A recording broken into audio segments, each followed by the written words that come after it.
In this video, I will explain you two more case studies of UPSC 2023 Ethics GS paper 4. Here, this case study says that you have just appointed as additional Director General of the Central Public Works Department the Chief Architect of your division, who is to retire in 6 months, is passionately working on a very important project, the successful completion of which would earn him a lasting reputation for the rest of his life. So, this passage is saying that this is very important project for that chief architect because he is going to retire, and this is a very important project. और इस project का जो completion है that will give good amount of reputation to him. तो वो retirement के पहले एक बड़ा काम है जो करना चाहता है, ताकि वो उसके लिए एक प्रेस्टीज का सवाल होगा जो उसके रिटायरमेंट के पहले वो करना चाहता है. A new lady architect Seema. So Seema is another actor in this case study. तो सीमा एक लेडी आर्किटेक्ट है, trend at Manchester school of architecture UK. तो एक काफ़ी बड़े कॉलेज से ये निकली हुई है, सीमा इंस्टीट्यूशन से निकली हुई है. तो वो वेल वर्स्ड है अपने काम को लेके, वेल एजुकेटेड है, उसे काफ़ी गहराई से अपने काम के बारे में पता है, ये बताना चाह रहे हैं. UK joined as senior architect in your division during the briefing about the project. Seema made some suggestions which would not only add value to the project but would also reduce completion time. तो सीमा के पास बहुत सारे ideas हैं जिनको implement करके इस project के time को कम किया जा सकता है और उसमें कुछ वैल्यू एडिशन किया जा सकता है, कि मतलब जो प्रोजेक्ट है उसे और बेहतर तरीके से एग्जीक्यूट किया जा सकता है. This has made the chief architect insecure and he is constantly worried that all the credit will go to her. अब जो चीफ आर्किटेक्ट है उनको लगता है कि सीमा के आने के बाद अब कहीं ना कहीं सीमा का जो नॉलेज है इतना ज़्यादा अच्छा है, बेहतर है, इनोवेटिव आइडियाज़ हैं उसके पास, कि अब इनको कहीं ना कहीं इससे प्रॉब्लम क्रिएट होने लगी है. सीमा का जो एक पर्सनैलिटी है वो इनकी पर्सनैलिटी को ओवरशैडो कर रही है, इस तरह से हमें पता चल रहा है यहाँ से. Subsequently he adopted a passive and aggressive behaviour towards her. Passive and aggressive behaviour towards her and has become disrespectful to her.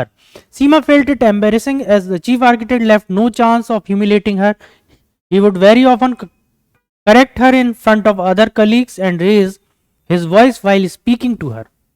तो ये कुल मिलाकर बात यह है कि यहाँ पर जो चीफ आर्किटेक्ट है अब वो सीमा से कहीं ना कहीं बहुत अच्छा व्यवहार नहीं कर रहे हैं यहाँ पर, और समय समय पर उसको ह्यूमिलिएट करने से नहीं चूकते हैं. This continuous harassment has resulted in her losing confidence and self esteem. She felt perpetually tensed and anxious and stressed.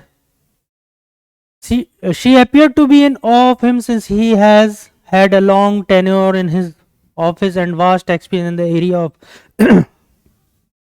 her work. You are aware of her outstanding academic credentials and career record in. ठीक है, ये सब चीज़ें हैं आपके सामने. तो यहाँ 3 एक्टर हैं, एक आप हैं, एक सीमा है और एक चीफ आर्किटेक्ट है. और जैसा कि मैंने ये चीज़ें बताई आपको, इनके बेसिस पर 3 क्वेश्चंस यहाँ पर दिए हुए हैं. 250 वर्ड्स में इसे लिखा जाना है. 3 क्वेश्चंस हैं, हम 80 वर्ड्स यहाँ डिवाइड कर देंगे. What are the ethical issues involve in the case में कौन कौन से एथिकल इश्यूज इन्वॉल्व हैं.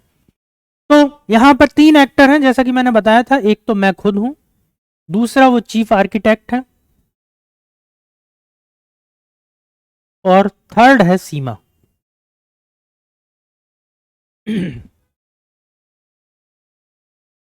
तो एथिकल इश्यूज कौन कौन से आ रहे हैं यहाँ पर. तो मैं अभी बात करूंगा क्योंकि मुझे डिसीजन लेना है.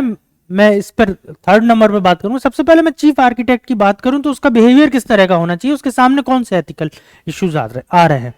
तो चीफ आर्किटेक्ट एक पब्लिक सर्वेंट है, तो सबसे इंपॉर्टेंट है उसको जो पब्लिक सर्विस की वैल्यूज हैं उन वैल्यूज को फॉलो करना चाहिए और उनसे स्टिक रहना चाहिए, respective of whether he is going to retired, और जो प्रोजेक्ट के कंप्लीशन के बाद जो क्रेडिट है वो किसे जाएगा, कितना जाएगा, ये सारी चीजों पर उसे ध्यान नहीं देना चाहिए. उसका कमिटमेंट पब्लिक सर्विस के लिए होना चाहिए, पब्लिक इंटरेस्ट के लिए होना चाहिए. कोई भी जो पब्लिक सर्वेंट होता है उसे पब्लिक के इंटरेस्ट के लिए जितना अपना हो सकता है अपना कमिटमेंट देना चाहिए, लेबर करना चाहिए, ऑनेस्टी के साथ, इंटीग्रिटी के साथ काम करना चाहिए।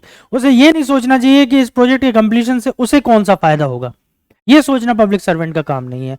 इफ गवर्नमेंट रिकॉग्नाइजेज हिज और हर एफर्ट्स, तो गवर्नमेंट उसे उसके लिए अवार्ड करेगी, रिवार्ड देगी, ये गवर्नमेंट का काम है। ये सोचना उसका काम नहीं है कि मैं रिटायर होने वाला हूं तो अब मुझे इस प्रोजेक्ट का पूरा क्रेडिट जाना चाहिए। क्योंकि जो भी पब्लिक सर्विस में एक बड़ा पब्लिक फंड यूज होता है, पब्लिक फंड पब्लिक से आता है, पब्लिक का पैसा है वो, और कोई भी प्रोजेक्ट है कोई एक व्यक्ति का प्रोजेक्ट नहीं होता, वो एक सरकार की मंशा होती है, सरकार का विजन होता है, और उसमें सरकार के बहुत सारे लोग उसमें अपने अपने एफर्ट पुट करते हैं। तो जो भी सक्सेस होती है वो जनता की सक्सेस होती है, सरकार की सक्सेस होती है। पब्लिक सर्वेंट उस सक्सेस को अपने ऊपर नहीं ले सकते हैं, ये नहीं ले सकते हैं कि ये क्रेडिट मुझे जाता है, मैंने ये सक्सेसफुली इस प्रोजेक्ट को इंप्लीमेंट किया है। तो यहां पे जो पब्लिक सर्विस वैल्यूज हैं, पर्टिकुलरली सेल्फलेसनेस, स्वार्थ रहितता, बिना किसी स्वार्थ के उस प्रोजेक्ट को पूरा करना या पब्लिक इंटरेस्ट को फुलफिल करना। तो पहला जो चीफ आर्किटेक्ट के सामने एथिकल इश्यूज आएंगे उसमें वो है public service values, public service values. और इन वैल्यूज में इंपॉर्टेंट जो वैल्यू है वो है सेल्फलेसनेस,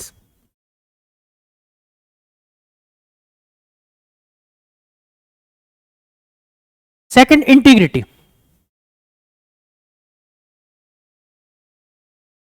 ये जो चीफ आर्किटेक्ट हैं उनकी इंटीग्रिटी डाउटफुल नहीं होना चाहिए। इंटीग्रिटी का मतलब है कि सरकार की जो मंशा है, सरकार की मंशा है कि बहुत अच्छा प्रोजेक्ट हो और कम समय में प्रोजेक्ट कंप्लीट हो जाए, तो जो सिटीजन्स हैं या पब्लिक है उनको ज्यादा से ज्यादा मैक्सिमम बेनिफिट मिले उससे।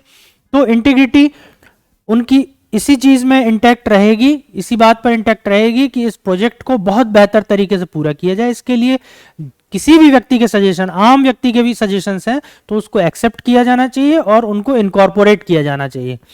Third is objectivity. ऑब्जेक्टिविटी का मतलब है कि इस प्रोजेक्ट को पूरा करने के लिए जो भी बेहतर विकल्प हो सकते हैं, जो भी बेहतर विकल्प हो सकते हैं उन विकल्पों को इनकॉर्पोरेट करना चाहिए। यहां सब्जेक्टिविटी नहीं होना चाहिए कि मैं ऐसा चाहता हूं इसलिए ऐसा होगा। ऑब्जेक्टिविटी का मतलब है कि जो बेहतरी के लिए, जैसे सभी लोग मान रहे हैं, पूरी टीम उसे एक्सेप्ट कर रही है, सीमा जो भी अपने इनोवेटिव आइडियाज देती है या जो भी अपने नॉलेज को शेयर करती है, अगर उसे सभी लोग एक्सेप्ट कर रहे हैं तो उसे एक्सेप्ट किया जाना चाहिए। यहां पर किसी भी तरह की ग्रज या जेलस नहीं होनी चाहिए। तो public service values ethical issue है चीफ आर्किटेक्ट के सामने, जिसे उसे देखना चाहिए। Second is conflict of interest. यहां कॉन्फ्लिक्ट ऑफ इंटरेस्ट का मतलब है हित संघर्ष। हित संघर्ष यहां पर हम देख सकते हैं कि चीफ आर्किटेक्ट अपने हित को भी कहीं ना कहीं इन्वॉल्व कर रहे हैं पब्लिक इंटरेस्ट के बीच में। चीफ आर्किटेक्ट खुद को क्रेडिट देना चाह रहे हैं, वो चाहते हैं कि इस प्रोजेक्ट के कंप्लीशन में उनका नाम हो, तो यहां पर ताकि वो एक सक्सेसफुली रिटायर हो सकें, अवार्ड के साथ, रिवॉर्ड के साथ रिटायर हो सकें। तो यहां पर उनका इंटरेस्ट, जो पब्लिक का इंटरेस्ट है, जैसा कि बता रहे हैं कि सीमा के रहने से यहां पर जो with in time frame project complete हो जाएगा उसमें कुछ वैल्यू एडिशन होगा। तो यहां पर chief architect conflict of interest के यहां पर एक इंपॉर्टेंट एथिकल इशू है। कॉन्फ्लिक्ट ऑफ इंटरेस्ट भी यहां पर आप देख सकते हैं कि एपरेंट कॉन्फ्लिक्ट ऑफ इंटरेस्ट यहां पर दिखाई दे रहा है। एपरेंट मतलब कि पोटेंशियल, एक दो तरह के कॉन्फ्लिक्ट ऑफ इंटरेस्ट, एक तो potential conflict of interest, that is other thing. यहां पे एपरेंट कॉन्फ्लिक्ट ऑफ इंटरेस्ट, किस वास्तव में यहां पे कॉन्फ्लिक्ट है इंटरेस्ट में, जो दिखाई दे रहा है और है भी। इसके बाद नेक्स्ट जो एथिकल इशू है जो चीफ आर्किटेक्ट के सामने है, that is efficiency, effectiveness and economy in the governance. Government में दक्षता, प्रभावशीलता और मितव्ययिता, ये थ्री ईज बहुत इंपॉर्टेंट होते हैं गवर्नमेंट के प्रोजेक्ट में, गवर्नमेंट के किसी भी स्कीम को कंप्लीट करने में। ये 3 ईज को फॉलो करना बहुत जरूरी है। चीफ आर्किटेक्ट कहीं ना कहीं इनसे कॉम्प्रोमाइज कर रहे हैं, तो यहां पर ये भी एक एथिकल इशू है चीफ आर्किटेक्ट के सामने। गवर्नमेंट का मिशन, विजन और वैल्यूज को ज्यादा प्रायोरिटी देना, फर्स्ट प्रायोरिटी पर रखना, बजाय इसके कि खुद के सेल्फ इंटरेस्ट को प्रायोरिटी देना, ये भी एक इंपॉर्टेंट सेल्फ एथिकल इशू है। इसके बाद आप लिख सकते हैं गुड गवर्नेंस। गुड गवर्नेंस के जो कंपोनेंट्स हैं उसमें important effectiveness and public interest, transparency, ये इंपॉर्टेंट कंपोनेंट है। इसके बाद efficiency, responsiveness, consensus oriented, equity and inclusiveness. तो गुड गवर्नेंस के सारे कंपोनेंट जो हैं यहाँ पर आप लिख सकते हैं, छोटे एक एक पॉइंट वाइज यहाँ पे दे सकते हैं। ये भी यहाँ पर एथिकल इशू के रूप में देखे जा सकते हैं चीफ आर्किटेक्ट के संदर्भ में। If I talk about in context of Seema, Seema के सामने कौन कौन से एथिकल इश्यूज हैं? सीमा के सामने जो एथिकल इशू हैं वो सबसे इंपॉर्टेंट वो तो होगा ही public service values. Public service values में भी इंटीग्रिटी, ट्रांसपेरेंसी, इम्पार्शियलिटी, ये सारी चीजें तो होना ही चाहिए।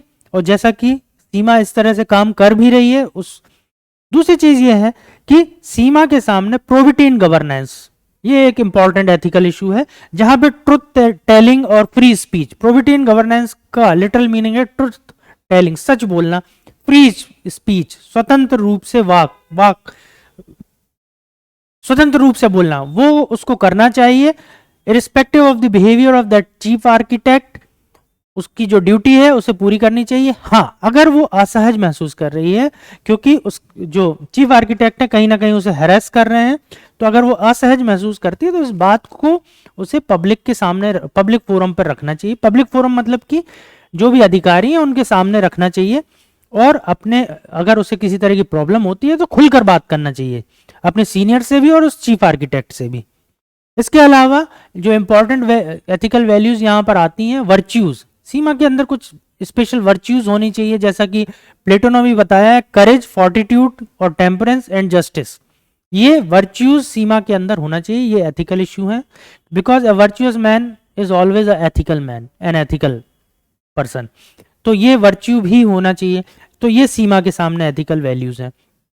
इसके अलावा वर्क प्लेस पर, वर्क कल्चर में, वर्क प्लेस में महिलाओं के लिए किस तरह से एक वर्क कल्चर होना चाहिए, इसके लिए भी जो नियम कानून बने हुए हैं वो भी एथिकल इशू हैं सीमा के सामने। अब मैं अपनी बात करूं कि थर्ड जो एक्टर है that is I as a additional director general of the central PWD.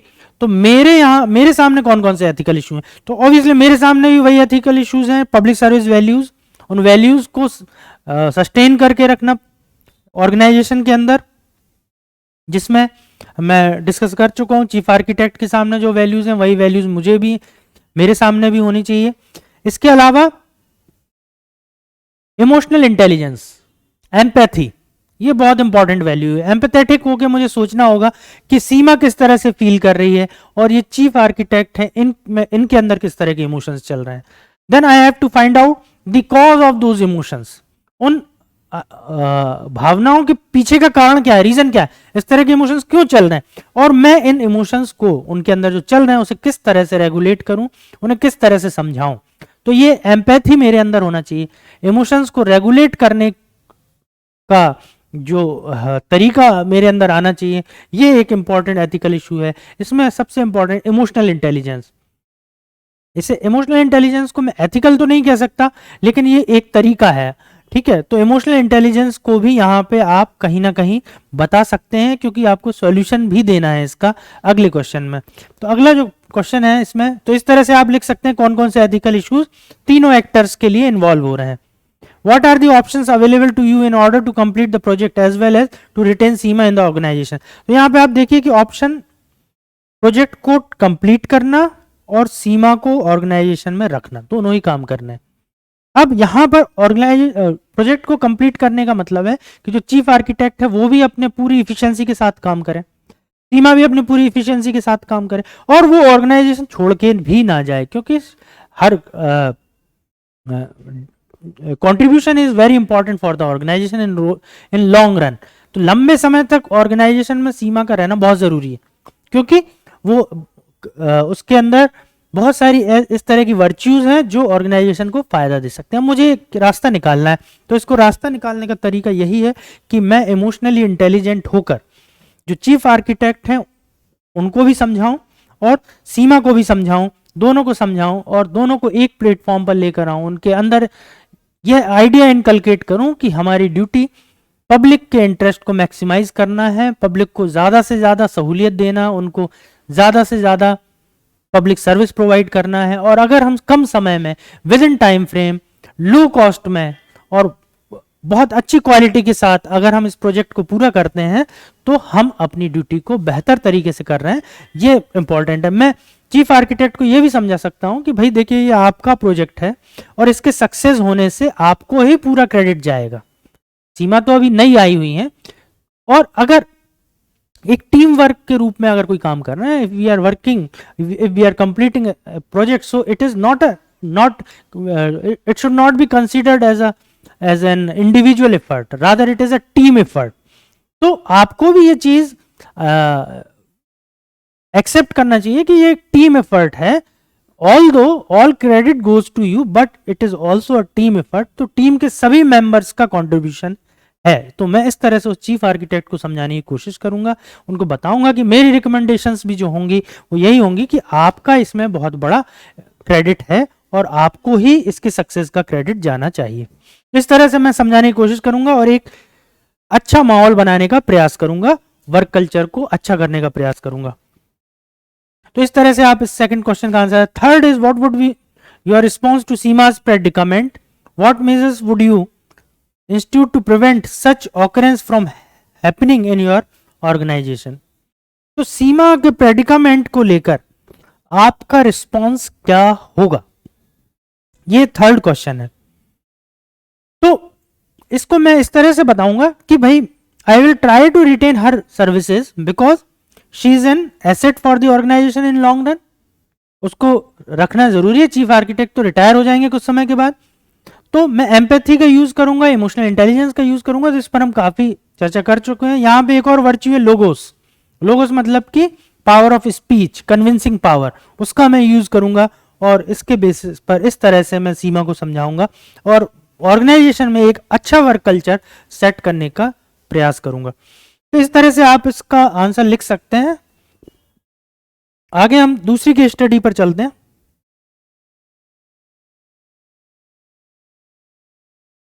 ये लास्ट केस स्टडी है। पिछले दो वीडियोस में मैंने आपको 4 केस स्टडीज को एक्सप्लेन किया है। इस वीडियो में ये सारी की सारी केस स्टडीज, आखिरी केस स्टडी है, खत्म हो जाएंगी।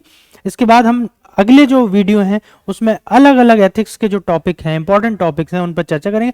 तो this is the last case study of 2023 exam of UPSC. तो ये केस स्टडी ये बता रही है कि आप you hold a responsible position in ministry in the government. One day in the morning you received a call from the school of your 11-year-old son that you are required to come and meet the principal. तो यहाँ पर case study मैं briefly आपको बता दूं, बहुत बड़ी case study है कि आपका एक बेटा है, आप मिनिस्ट्री में एक अच्छी पोजीशन पर हैं, और आपके बेटे के स्कूल से एक कॉल आता है कि वो क्लासेस के टाइम में बाहर घूमता हुआ दिखाई पाया गया है और उसकी परफॉर्मेंस ना तो पढ़ाई में बहुत ज़्यादा अच्छी है और ना ही स्पोर्ट्स में बहुत ज़्यादा अच्छा परफॉर्म कर पा रहा है। तो इसके बाद आप स्कूल जाते हैं, वहां पे देखते हैं, you bring your son back from the school and in the evening you along with your wife try to find out the reasons from your son's changed behavior. After repeated cajoling, your son shares that some children has been making fun of him. तो bullying का case है। बच्चे जो छोटे बच्चे होते हैं उनकी bullying का केस है ये। तो उसको bully करते हैं कुछ लोग। Main culprits but pleads with you to let the matter rest. After a few days during a sporting event, कुछ दिनों के बाद एक स्पोर्टिंग इवेंट है स्कूल में, आप अपनी वाइफ के साथ जाते हैं बच्चे का खेल देखने के लिए। तो आप देखते हैं कि वहां पर एक फ्रेंड है उस बच्चे का, वो बताता है कि कुछ लोग जो फिजिकल बुलिंग करते हैं उनकी तरफ इशारा करके बताता है। आप अपने बेटे के साथ उन बच्चों के सामने से निकलते हैं तो कहीं ना कहीं आप ये भी जताना चाहते हैं कि आप अपने बच्चे के साथ हैं और उनको एक सिग्नल देना चाहते हैं, इंडिकेशन देना चाहते हैं कि आगे से वो इस तरह की हरकतें ना करें, वो जो भी बुली बच्चे हैं। You have also narrated what has actually happened. अब ऐसा होने के बाद क्या होता है कि आपका एक वीडियो सोशल मीडिया पे आ जाता है और वीडियो इस तरह से उसमें फैब्रिकेट किया गया है चीज़ों को कि आपने वहां पर स्पोर्ट्स ग्राउंड पर जाकर कुछ बच्चों को धमकाया है, डराया है। तो इस तरह से एक स्टडी बनी है बेस्ड। अब यहाँ पे दो क्वेश्चन है, 250 वर्ड्स में लिखने हैं, आप 120 वर्ड्स में से देखेंगे। Based on the above case study discuss the ethical issues involve in the use of social media. Social media में एथिकल इश्यूज कौन कौन से इन्वॉल्व होते हैं। अब देखिए सोशल मीडिया में जैसा कि इसकी स्टडी में बताया गया है कि आपने इस तरह की कोई हरकत नहीं की है जो वीडियो में दिखाई जा रही है कि आपने धमकाया है, डराया है बच्चों को, तो कहीं ना कहीं वो जो वीडियो है उसको डिफेस्ड किया गया है, गलत तरीके से फैब्रिकेट किया गया है।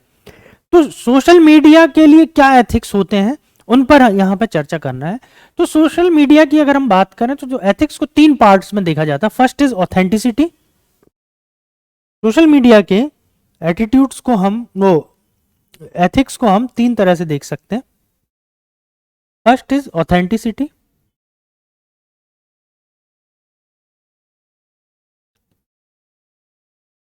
First is authenticity. यहां ऑथेंटिसिटी का मतलब है कि सोशल मीडिया पे जो वीडियो चल रहा है या जो भी इंफॉर्मेशन एक्सचेंज होती है या शेयर होती है वो ऑथेंटिक होना चाहिए। किसी भी तरह से उसके साथ टेम्पर नहीं किया जाना चाहिए, उसको डिफेस्ड नहीं किया जाना चाहिए। ऑथेंटिक इंफॉर्मेशन शेयर होना चाहिए। सोशल मीडिया का यूज क्या है, what is the use of social media? वो है एक्सचेंज ऑफ थॉट्स, इंफॉर्मेशन, लोगों को इन्फॉर्म्ड बनाना, वेल इन्फॉर्म्ड करना, एक दूसरे के बीच कम्युनिकेशन को स्थापित करना, एक दूसरे के जो थॉट्स हैं, शेयर्स हैं, नॉलेज है उनको बाकी लोगों तक शेयर करना, एक बॉन्ड क्रिएट करना समाज में, ये सोशल मीडिया का फंक्शन है। और यहां पर जो भी इंफॉर्मेशन होना चाहिए वो ऑथेंटिक होना चाहिए। सेकंड, सोशल मीडिया में जो भी इन्फॉर्मेंट्स हैं या जो भी उसके मेंबर्स हैं वो ऑथेंटिक होना चाहिए। उनकी जो फेस है, उनका नाम है, उनकी जो पहचान है वो ऑथेंटिक होना चाहिए। किसी भी तरह से मॉस्करेडिंग प्रैक्टिस नहीं होना चाहिए कि छुपकर गलत तरीके से, गलत नाम से, किसी और के नाम से आप इंफॉर्मेशन को शेयर कर रहे हैं। तो दैट इज ऑथेंटिसिटी। तो ये पहला एथिक्स है सोशल मीडिया का। Second is transparency. ट्रांसपेरेंसी का मतलब है पारदर्शिता। सोशल मीडिया में जो भी इंफॉर्मेशन एक्सचेंज की जा रही है वो ट्रांसपेरेंट तरीके से होना चाहिए। उसमें कोई भी छेड़छाड़ नहीं होना चाहिए, उसका कोई इंटेंशन नहीं होना चाहिए, हिडन एजेंडा नहीं होना चाहिए। हालांकि हम देखेंगे सोशल मीडिया का यूज लोग अब हिडन एजेंडाज के लिए को फुलफिल करने के लिए कर रहे हैं, लेकिन सोशल मीडिया में जो भी इंफॉर्मेशन आप शेयर करते हैं उसका कोई हिडन एजेंडा नहीं, ओपन एजेंडा होना चाहिए। You should declare, you should disclose the agenda behind the sharing of that information or sharing of any means of information like videos or audio। तो इसका कोई हिडन एजेंडा, ट्रांसपेरेंसी होना चाहिए जिसका जो मोटिव होना चाहिए, एम होना चाहिए एनेबलमेंट और वेल इन्फॉर्म्ड बनाना लोगों को। Next is communication. थर्ड जो एथिक्स है वो है कम्युनिकेशन। जैसा कि मैं बता चुका हूं कि सोशल मीडिया का पर्पस ही है इंफॉर्मेशन को एक्सचेंज करना, थॉट्स को एक्सचेंज करना in an honest manner and open manner. तो ये इस तरह से आप इस पहले क्वेश्चन का जवाब दे सकते हैं।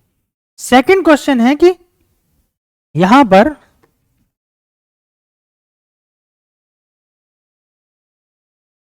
सेकंड क्वेश्चन है discuss the pros and cons of using social media by you to put across the facts to counter the fake propaganda against your family.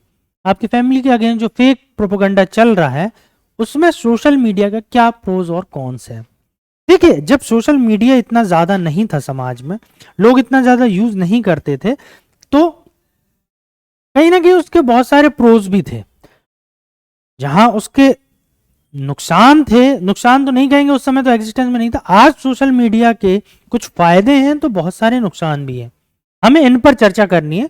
तो प्रोज की अगर मैं बात करूं कि सोशल मीडिया के होने से मुझे क्या फायदा मिलेगा, जो प्रोपोगंडा को सप्रेस करने के लिए या उस प्रोपोगंडा को स्टॉप करने के लिए सोशल मीडिया किस तरह से बेनिफिशियल है।